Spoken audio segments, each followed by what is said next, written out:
Review Gautamiputra Satakarni కథ. శాతవాహనుల రాజ్యాధిపతి శాతకర్ణి భారతదేశాన్ని మొత్తం ఒక ఏలుబడిలోకి తేవాలని దృఢ సంకల్పంతో ఉంటాడు. ఈ ఉద్దేశంతోనే మహారాజు తల్లి శాతకర్ణిని యోధుడిగా తీర్చిదిద్దుతుంది. చిన్న చిన్న రాజ్యాలకు తాకీదులు పంపి లొంగిపోయి సామంతులుగా ఉండమని, లేదంటే యుద్ధానికి సిద్ధం కమ్మని హెచ్చరిస్తాడు. తన శక్తివంతమైన సైన్యంతో కళ్యాణదుర్గాన్ని చేజిక్కించుకొని గ్రీక్ రాజు మహాపనాను ఓడిస్తాడు.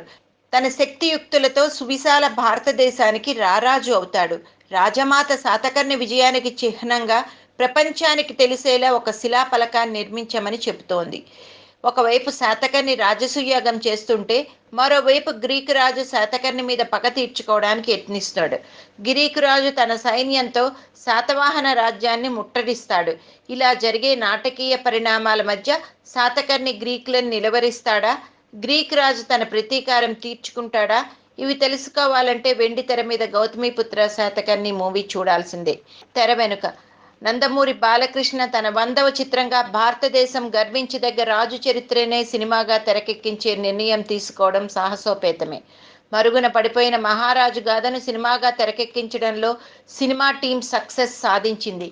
ఈ కథను వెండి తెరపై ఆవిష్కరించడంలో, తక్కువ సమయంలో ఇలాంటి మూవీని తీయడంలో దర్శకుడు క్రిష్ను తప్పకుండా అభినందించాల్సిందే. క్రిష్ కూడా చరిత్రకు సంబంధించిన కథను కమర్షియల్ బాటలో చక్కగా ప్రతిబింబించాడు.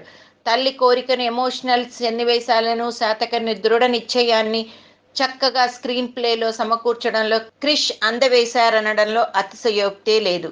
బాలకృష్ణ, శ్రీయాల మధ్య కెమిస్ట్రీ బాగా వర్కౌట్ అయింది. ఇక యుద్ధ సన్నివేశాలను అద్భుతంగా తెరకెక్కించడంతో తెలుగు ప్రేక్షకులు మైమరిచారు. పడవలపై యుద్ధ సన్నివేశాలు, వాటి చిత్రీకరణ విధానం సర్వదా ప్రశంసనీయం. డైరెక్టర్ ఆఫ్ ఫోటోగ్రఫీని అభినందించాల్సిందే.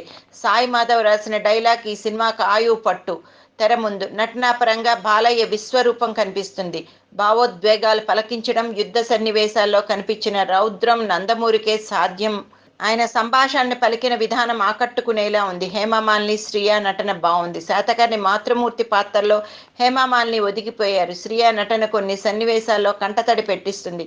వశిష్ఠాదేవిగా పాత్రలో లీనమై నటించింది. ఇక శివరాజ్ కుమార్ ఒక పాటలో మెరుస్తారు. బలాలు: కథ, స్క్రీన్ ప్లే, డైరెక్షన్, బాలకృష్ణ నటన, యుద్ధ సన్నివేశాలు, సినిమాటోగ్రఫీ.